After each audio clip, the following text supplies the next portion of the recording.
what reading skills do you use in the classroom? Okay. Okay. So we have many reading skills. We have reviewing, predicting, skimming, scanning, intensive reading, using words from context, and understanding opinion and attitude. So we have many reading skills. So I want to ask you, what kind of reading skills do you use for IELTS reading preparation classes? Anyone?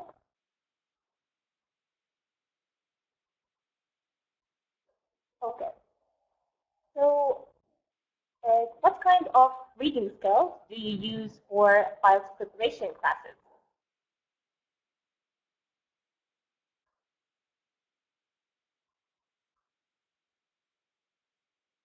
Okay, so I personally use skimming and scanning. As we all know, we use skimming to go quickly over the text to get a general idea and understand the main idea of the text, and while scanning is used for locating and searching for specific facts or keywords. So here you can see some of the question types suitable for skimming and scanning. So for scanning, we can use short answers, multiple choice, true, false, and not giving type of questions, tables, categorizing, and for skimming, we have matching headings, matching endings, summarizing, and identifying writer's view. So if we have true, false, not giving type of question, scanning would be the perfect or would be the suitable skill to use to find the answers.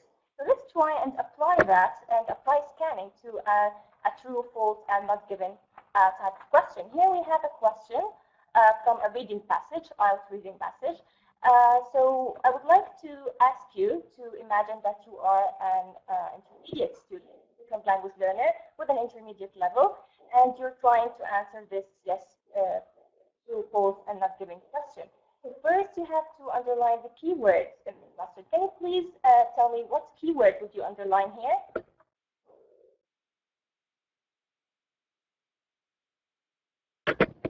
Okay. So yes.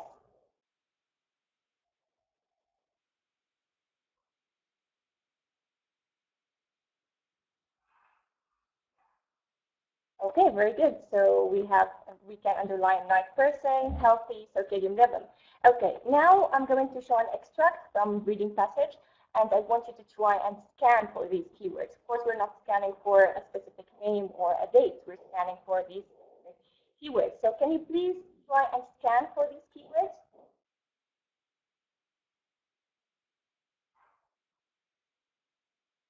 Can you find the answer?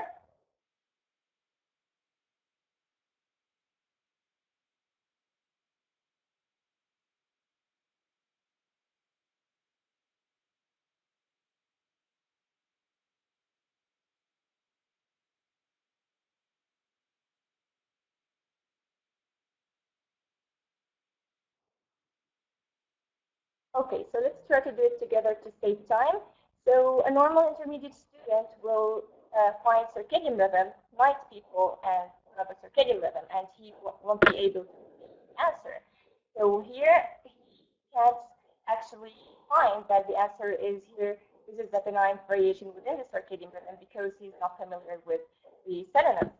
So here actually scanning failed the student to find the answer, and this can form a problem. So actually, recently, skimming and scanning have been facing criticism uh, because of for using them as classroom practice or classroom activities. So here we can see an extract from an article titled "Skimming, Scanning, and Inferring in Reading," where Philip Kerr discussed few arguments by the critics for these two skills, and he tried to defend them. So here we say that this argument says comprehension and difficulties for in second language learners arise not from problems with skimming and scanning, but from gaps in the learner's knowledge of or the familiarity with linguistic features of the text. So skimming and scanning will not compensate for these gaps. So, and personally, I find this is I find this argument pretty valid. Of course, Kerr suggested using skimming and scanning as techniques for psychological and strategic only for exams. And this is quite convincing, but how can we ask students to search and locate words that they are not familiar with, especially younger students who have little knowledge with academic, or they have little academic experience.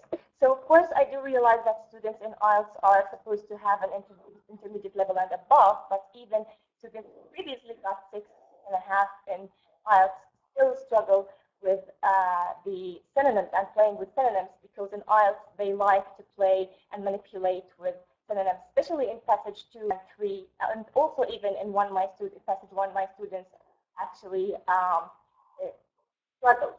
So Kerr also suggested spending more time in classroom building vocabulary than only training students to skim and scan, but also we can prepare students with the an lexical range that includes all possibilities. So once, while introducing students to skimming and scanning, a student mispronounced the word scanning, and she said scamming, and the idea popped. Why not try and mix the two ideas together, where we can start skimming the paragraph, and because we don't have time to pre-read, we can brainstorm while skimming, and brainstorm while skimming for keywords, and then locating the suitable keyword, and here we use scanning. So now let's try and apply this new method. Here we have another yes or a true or false not beginning question. Can you please try and underline the keywords? You can here, to save time, but I will do it myself. So here we can underline therapies, permanently change circadian rhythms without harm.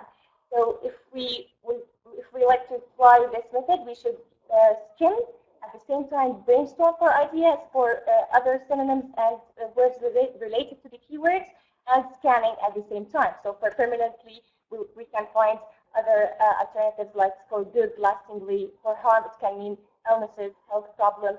Change can mean reset, modify, switch. So students should be trained to brainstorm keywords and words related to the keywords in the question that they underline. So let's try to do it together here. Students will start skimming, and maybe they will find durable and modifications, and they will feel that they are the suitable keywords, but they will feel that they are still short on other keywords. While continuing skimming, they can find resets, circadian rhythms, health suffers, extended periods of time, so they will eventually know that the answer for this question is actually false, and they were able to find the keywords even if they are different, or they are synonyms for the keyword they have already underlined. So I only want to add that this is like a new method that I'm still experimenting with students, but I really like the results, and so I like to share it with you today. And finally, at the end, I would like to thank you very much, and it has been a pleasure to participate with you today. Thank you very much. Great, thank you. I'm just wondering if, although I completely agree with the idea, is if we can walk around saying, well, I'm going to do some scamming today. It sounds like I'm going to send you an email from Nigeria or something. Right. Let's move on to the next person. As I keep saying, you'll be able to